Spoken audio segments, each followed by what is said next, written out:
रखिए, स्वर्वेद यात्रा। अच्छा देखिए, मैं तो ये मानता हूँ कि स्वर्वेद यात्रा सिर पे भी रख के करना चाहिए और जोर से बोलिए। आज मेरे को पता चला कि सुपूज्य संत प्रवर श्री देहरी कटार में कल कार्यक्रम के दौरान ये बोले कि छत्तीसगढ़ की मातृशक्ति हर जगह स्वरवेद के दोहा को सस्वर सुनाए। मतलब तारीफ कहाँ हो रही है? छत्तीसगढ़ के लोगों की तारीफ कहाँ हो रही है? बिहार में। तो एक बार तालियां होनी चाहिए।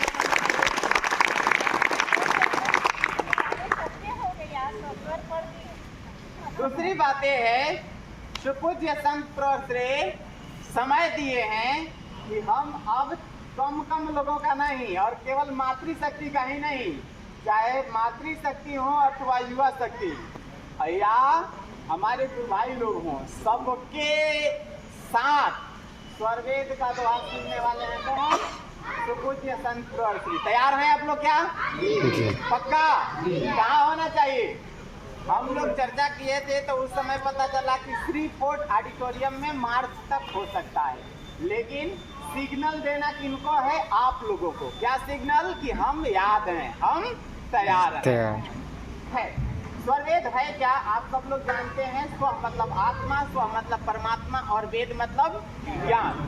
अच्छा, स्वरवेद में ऐसी शक्ति कार्य करती है कि पढ़ने वाले के जीवन में एक चांद नहीं, दो चांद नहीं, बल्कि चार चांद लग जाते हैं। स्वरवेद भौतिक जगत से उठा करके आध्यात्मिक जगत में प्रवेश कराता है। स्वरवेद घर में, परिवार में, समाज में रहते हुए अपनों से अपनी तार को कैसे जोड़ा जाए, अपने से परमात्मा के धार को कैसे जोड़ा जाए, इसका ज्ञान कौन बताता है? स्वरवेद। जोर से बोलिए। स्वरवेद में अनंत शक्ति है। मैं देखा हूँ छोटे स्तर से कि कई लोगों की चेतना ऊट हो जाती थी, तो क्या रखना पड़ता था? कहाँ पर? अच्छा, ठीक। और क्या? अच्छा, स्वरवेद के बारे में मैं क्या कहूँ, स्वामी जी भूमिका में लिख दिए हैं। क्या लिखे हैं? स्वरवेद हमारे हृदय की चिंतामणि है और क्या है? चेतन प्रकाश है। सच्चे अनुरागियों के लिए यह अमृत धारा है, पीयूष धारा। तो हमें इसे अपने अंदर अमृत धारा को धारण करना चाहिए कि नहीं करना चाहिए? स्वरवेद खरीद के घर में रखना चाहिए या पाठ करना चाहिए? मैं तो अपने से अपने बारे में चर्चा नहीं करता हूँ। एक मिनट, लेकिन थोड़ा सा कहना चाहूँगा। मैं अगर स्वरवेद का पाठ न करूँ जिस दिन, उस दिन लगता है कि मेरा बल कम है। स्वरवेद के पाठ कर लेता हूँ तो दौड़ने लग जाता है, गाड़ी से उतर के नहीं, मतलब नहीं, हकीकत बात है। क्योंकि मुझे जो लगता है कि स्वरवेद से बल मिलता है। अब यही समझ लीजिए, जब बात चली, जिस दिन मैं स्वरवेद का जितना कम होता था, स्वामी जी को नहीं सुनाता था, तो मैं कान पकड़ के उठ बैठ करता था उसके अनुसार। तब मैं दरवाजा बंद करके कान पकड़ के उठ बैठ करता था। अब तो मैं खुद से बोल सकता हूँ, क्योंकि मुझे लगता था कि स्वरवेद में शक्ति। मालूम है ना, ऑनलाइन सब लोग सुने हैं, गुजरात की कहाँ के? जो चंपा का वृक्ष कभी फल नहीं दिया था, फूल नहीं दिया था, वो कैसे फूल दिया? अरे वहाँ स्वरवेद के पाठ शुरू हो गया। तो कई घरों में भूत प्रेत भाग जाता है स्वरवेद के पाठ से, नियमित पाठ से। और जो देखा गया है, डंडा भी बरसती। अच्छा, बाहर वाला भूत तो भागता होगा, अच्छी बात है, अंदर का भूत भी भाग जाता है, मानसिक भूत भी भाग जाता है। तो स्वरवेद पाठ करना जरूरी है। अच्छा, स्वरवेद पाठ केवल लाभ के लिए नहीं, ये अपनों से अपने तार को जोड़ने के लिए। स्वरवेद एक सिद्धांत है, थ्योरी है। प्रैक्टिकल कहाँ करना है? इस लैब में, ठीक है ना?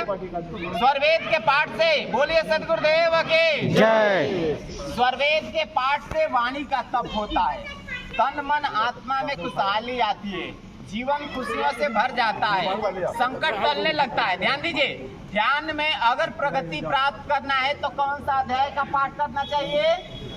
अरे नहीं, अध्याय मधुमती का।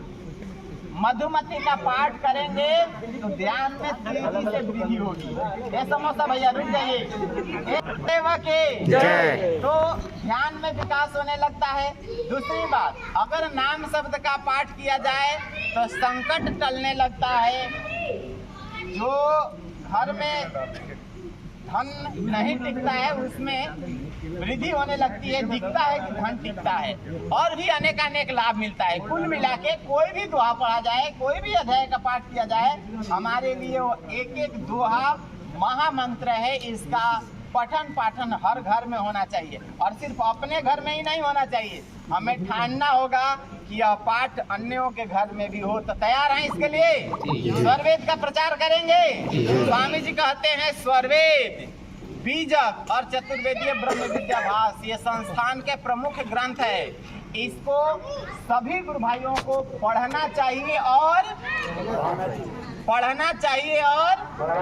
हम लोग निकले स्वार्थी पढ़ते हैं अपने, मैं भी कह रहा हूँ, हम लोग निकले स्वार्थी केवल अपने पढ़ते हैं और दूसरों को पढ़ने के लिए प्रेरित नहीं कर। आज स्वरवेद यात्रा के अवसर पर क्या हम लोग संकल्प लेना चाहेंगे कि हम दूसरों को भी प्रेरित करेंगे, अन्यों तक स्वरवेद पहुंचाएंगे? इसके लिए तैयार हैं?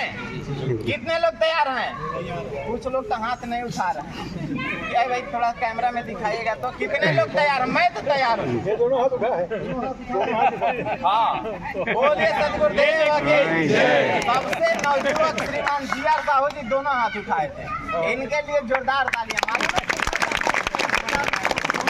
भगवान ने तो पूरा हाथ पैर भी मिला। हम सबका संकल्प महान, हम सबका संकल्प महान के लिए रुकते हैं। ब्रेक के बाद हम लोग फिर मिलेंगे कहाँ? सत्संग हॉल में थोड़ी चर्चा होगी। बोलिए सदगुरुदेव भगवान की जय।